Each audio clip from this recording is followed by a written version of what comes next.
Hi guys, so we are finally into the final part of assessing reliability, and in this part I'm going to talk about how to detect reliability based on purpose, tone and source biasness. Okay, basically it's very similar to what we have done for Xiaoming in the first part of the reliability videos. So if you haven't seen it, go and see it. It will really help you to understand this part better. Also, if you have not done so, please go and view part 2, because in part 2 we actually introduced you 3 sources. Okay, and these 3 sources are basically are the sources that we are going to use in this part, okay, to help you understand this part. So please go and view part 2. If not, please do download the notes, okay, that is from the website that I've given you as a class. Alright, so all the notes are there. Please go and see, please go and download. It will really help you here. Okay, so now let's quickly dive into the third skill that you can use to assess reliability, which is purpose. Okay, so basically, for purpose, alright, it is simple. If something has a purpose, it is usually not reliable because they have a hidden agenda. So something about what they say cannot be trusted, okay, because they will skew it into their favor, so he can achieve the purpose. All right, so in this case, let's look at this source A. Okay, very briefly, for those who haven't seen the video, basically this source talks about the fact that MediShield Life is beneficial to all Singaporeans because even when you have a pre-existing illness, you are covered. You don't have to worry about money, about not being able to pay. Okay, this is what source A is saying. So in this source, okay, interestingly enough, this is a source that is produced by a doctor. So as a doctor, he's basically what he wants is to be responsible for his patients. So when he says things like that, he wants to fulfill his responsibility of being a doctor, right? So that said, he does not have any hidden agenda, because he is not promoting MediShield Life because it will help him get elected in the next election, because he's not running for the election, he's just doing his job as a doctor. So therefore, this is what he said. Okay, this is what the source is. Source A proves, when I say prove, it means that it's reliable. Okay, so source A proves that MediShield Life is beneficial to all Singaporeans because although the doctor supports MediShield Life and outlines its benefits, okay, its good things, he does so without any agenda in mind, because his aim appears to be to explain why patients should look beyond higher premiums, the fact that they have to pay a higher price, and it is the fact that it allows them to greater and better coverage over uninsurables. Uninsurables are pre-existing conditions, okay? All these things, uninsurables, all these you can see that I've taken from the source. So I am still referring to the source at the end of the day.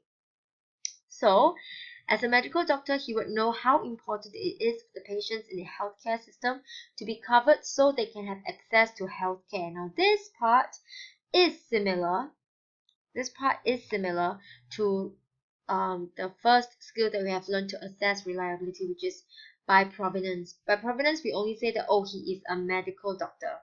Okay, because he is a medical doctor, he knows best.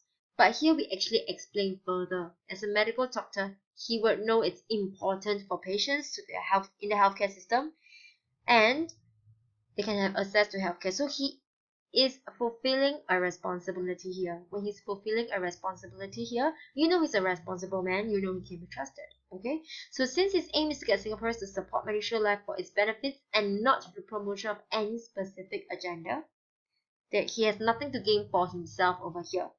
That's what agenda means. So since he is doing it for the good of the others, this source would be reliable in saying that MediShield Life is beneficial, hence it proves. Okay, when the question here says proof, make sure the word proves is in the first line of your answer. Okay, now on the other hand, if a source has hidden agenda, what would the answer look like? Now obviously, source A doesn't have a hidden agenda, right? But source C, the one that I showed you in part 2 of the videos, yeah, have it. Okay, so source C basically is a source by the local opposition party. Read it yourself. If you haven't done so, read it yourself.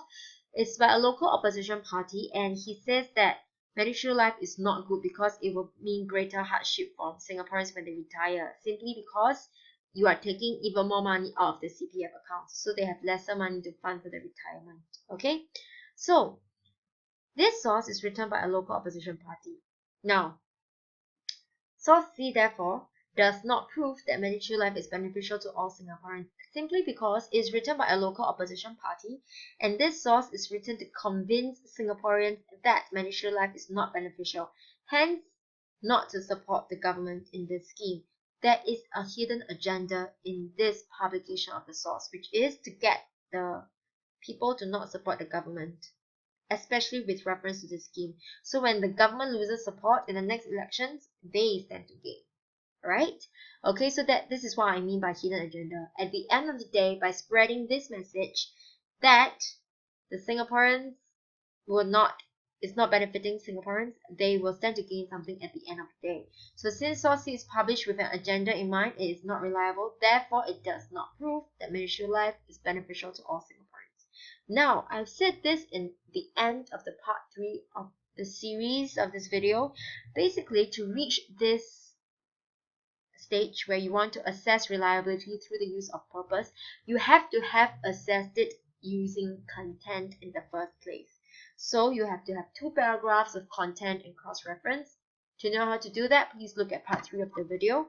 Okay, after that, this is the 3rd paragraph, which is why, if you notice over here, I didn't take a clue from the source, and I didn't do an explanation, because it should already have been done in the first 2 paragraphs of your answer. Okay, so generally, in order to prove that something is not reliable because it has a hidden agenda, you do a mini PAMIC or PAMOC or PAMCO, whatever your teacher has taught you. Basically, it's inference with purpose question. It's a mini one where the clue and the connect, okay, and the evidence from the source is missing from here because it has already been done, I repeat, in the first 2 paragraphs, where you assess reliability using content. I cannot emphasize that enough, okay, because that is the one that will guarantee you a pass when you do it correctly. This one may not be, okay, so that is to help you to do better, to ensure you pass, okay. So basically, this is what you need to do for your purpose. If there is a purpose, you do it with a mini PAMCO. If not, you just explain lah. No purpose. Why? Because it has no purpose. He's fulfilling a responsibility. By logic, you answer. For that, it's hard for me to give an answer guide. Okay? Now, I've also made disclaimers in the other 2 videos about answer guides. Please do not use it blindly. Okay, use it at your discretion. Adapt the answers to the questions. Okay, so now let's move on. The 4th skill that you can use to assess reliability is through tone. Now, the previous sources that I've given you, okay, sources A, B, and C, they don't contain any tones. But obviously, when you look at what Xiaoming has gone through, the person has a very, very exaggerated tone. When tone comes in, you have to read the source yourself to gauge whether there is tone. Okay, how to make sure you come across these sources? You practice. Okay, so when you have sources that has very exaggerated words like this is to poison your minds, or this will help you for the rest of your life, it will cover you entirely for the rest of your life. These things that sound very exaggerated, that's when tone comes in. Okay, so when you detect tone, that there's a very exaggerated tone, very negative tone, very aggressive tone in the source, how do you answer? You answer using this guide. Okay, source X does not prove, or source X proves, or source X is reliable, or source X is not reliable in saying that when there is a tone that is in there, it's not reliable. Why is there a star? I said it before in the other 2 parts. Okay, the star is meant to tell you that you have to adapt it to the question. So if the question asks, is source X reliable in saying that MediShield Life is beneficial for all Singaporeans? You cannot say source X is not, source X does not prove. You have to say source X is not reliable in saying that MediShield Life is beneficial. Adapt to the question. Okay, and this is because the tone of the source is, you can describe the tone. A few examples to describe the tone. The tone is exaggerated, overly positive or negative. The tone is aggressive. Okay, these are the tones that you should not trust. Okay, this can be seen from, then what are the words that tell you that the person is aggressive? For example, I want to kill Mr. whoever. Okay, I want to kill the person must be jailed for life. Aggressive words that tells you the tone is aggressive. Copy the words down inside. Okay, and what do the aggressive tones or whatever tone means? This means that the author is affected by strong emotions, extreme opinions when publishing this source. Hence, this source does not prove, or this source is not reliable, or this source cannot be trusted. Okay, end of. Alright, the last one that you use is source biasness. Basically, is whether the source has given both sides, both points of view, only one point of view. Okay, so this is basically the guide that you use. Once again, do not copy blindly from the guide. Use it to your discretion. Adapt it to the source. I said it many times in the other two parts of the video that whatever guides I've given you depends on the source. Okay, not all sources have source biasness. Then don't use this guide. Okay, like the sources A, B, and C. Out of 3 sources I've given you, none fits this source biasness. Okay, actually you have lah. Okay, one point of view, but then doesn't apply here. Okay, so let's look at how you can answer your question based on biasness. All you need to say that is, if something gives you both points of view, it proves, reliable, can be trusted, you can believe. Okay, proves. So source X proves that, question focus, blah blah blah. This is because source X has provided both perspectives in discussing medissue life. So this can be seen from clue 1, it gives the first perspective that medissue life is beneficial, and clue 2, perspective 2, medissue life is not beneficial. So this means that, okay, there are pros and cons of medissue life. So since the author has taken the objective view towards the issue, the source proves, or reliable, or can be trusted, you can believe, whatever. Okay, the question focus. Now source X does not prove, or is unreliable, or cannot be trusted when it has only provided one perspective in discussing medissue life. This means that the author has taken an objective view, cancel this out. Okay, it should be edited in your notes. Has taken a subjective view. Okay, has taken a biased view. Is there a pen? Pen. Has taken a biased view, please. Oh my gosh. Biased. Using a mouse, I'm sorry.